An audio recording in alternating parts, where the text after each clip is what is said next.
Israeli कब्जे वाले Golan Heights पर हुए मिसाइल अटैक के बाद से लेबनान और हिजबुल्लाह युद्ध के बेहद करीब आ गए हैं। ऐसी आशंका जताई जा रही है कि किसी भी वक्त इजराइल लेबनान पर हमला बोल सकता है। दावा है कि इजराइल लेबनान पर एक बड़ा हमला करने की तैयारी कर रहा है, लेकिन इसकी संभावना बेहद कम है कि वो हिजबुल्लाह के साथ पूर्ण युद्ध छेड़ना चाहेगा। इजराइल प्रतिरोध की आग में जल रहा है। इजराइल का दावा है कि मस्जिद शम्स में हुए जोरदार हमले में लेबनान के इस्लामिक प्रतिरोधी समूह हिजबुल्लाह का हाथ है, मगर हिजबुल्लाह ने इजरायली आरोपों को नकारते हुए साफ कर दिया है कि इस हमले में उसकी कोई भागीदारी नहीं है। इस बीच इजरायली मीडिया हाउस ने हिजबुल्लाह समूह को लेकर एक बड़ा दावा किया है। इसके तहत हिजबुल्लाह समूह ने अपनी गाइडेड मिसाइलों को शिफ्ट करना शुरू कर दिया है।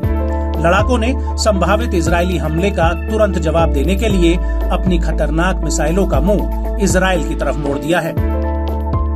दावा है कि लड़ाकों की ओर से हमले के वक्त जरूरत पड़ने पर इन मिसाइलों को तुरंत दागने के लिए ये कदम उठाया गया है।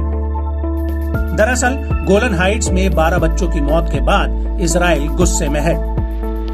इजरायली नेताओं ने हिजबुल्लाह को करारा जवाब देने की धमकी तक दे डाली है। खुद पीएम नेतन्याहू हिजबुल्लाह को चेतावनी दे चुके हैं कि इजराइल इस जानलेवा हमले को नजरअंदाज नहीं करेगा। ऐसे में साफ है कि इजराइल जल्द लेबनान पर हमला कर सकता है। ऐसे में दावा है कि हिजबुल्लाह ने भी अपनी तैयारियां पुख्ता कर ली हैं। मौजूदा खतरों को भांपते हुए अपनी अहम मिसाइलों को इजराइल की ओर तैनात कर दिया है। लेबनानी समूह के एक अधिकारी ने न्यूज एजेंसी एसोसिएट प्रेस को बताया कि हिजबुल्लाह का रुख नहीं बदला है। ईरान समर्थित चरमपंथी समूह इजराइल के साथ पूर्ण युद्ध नहीं चाहता है, लेकिन अगर इजराइल की तरफ से युद्ध छिड़ता है तो वो बिना किसी सीमा के लड़ेगा। साल 2006 का इतिहास फिर दोहराया जाएगा। इजराइल को करारी हार का सामना करना पड़ेगा। हिजबुल्लाह ने जरूरत पड़ने पर इस्तेमाल में आने वाली अपनी कई स्मार्ट गाइडेड मिसाइलों को शिफ्ट करना शुरू कर दिया है। मालूम हो कि जब जब इजराइल पर ऐसे खतरनाक हमले हुए हैं, इजराइल ने भी तुरंत पलटवार करते हुए जवाब देने की पूरी कोशिश की है। हाल में यमन के हूती विद्रोहियों ने तेल अवीव में ड्रोन अटैक से खलबली मचाई थी। इसके जवाब में इजराइल ने भी 24 घंटे के भीतर काउंटर अटैक करते हुए यमन के बंदरगाह पर एयर स्ट्राइक कर उसे आग के हवाले कर दिया था। ऐसे में पूरी आशंका जताई जा रही है कि इजराइल लेबनान पर सीधा हमला कर सकता है।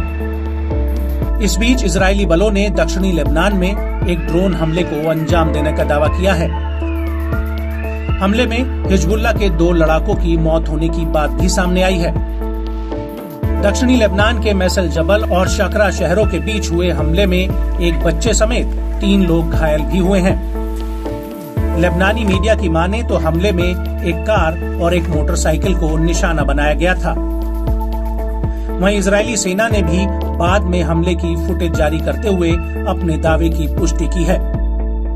आंकड़ों की माने तो इजरायली बलों के हमलों का शिकार हुए लड़ाकों की संख्या 380 को पार कर गई है। आईडीएफ ने बताया कि 29 जुलाई 2024 को लेबनान के हिजबुल्लाह लड़ाकों ने किर्यत शमोना के दक्षिण में गोमे जंक्शन पर 20 रॉकेट दागे। हिजबुल्लाह ने हमले की जिम्मेदारी लेते हुए दावा किया कि शाकरा के पास हुए घातक हमले के जवाब में उसने इजरायली सैन्य ठिकानों को निशाना बनाया। आईडीएफ ने भी जवाबी कार्रवाई करते हुए दक्षिणी लेबनान के हौला में हिजबुल्लाह साइट पर फाइटर जेट से बमबारी की है। दावा है कि साइट का इस्तेमाल रॉकेट बैराज को अंजाम देने के लिए किया जाता था।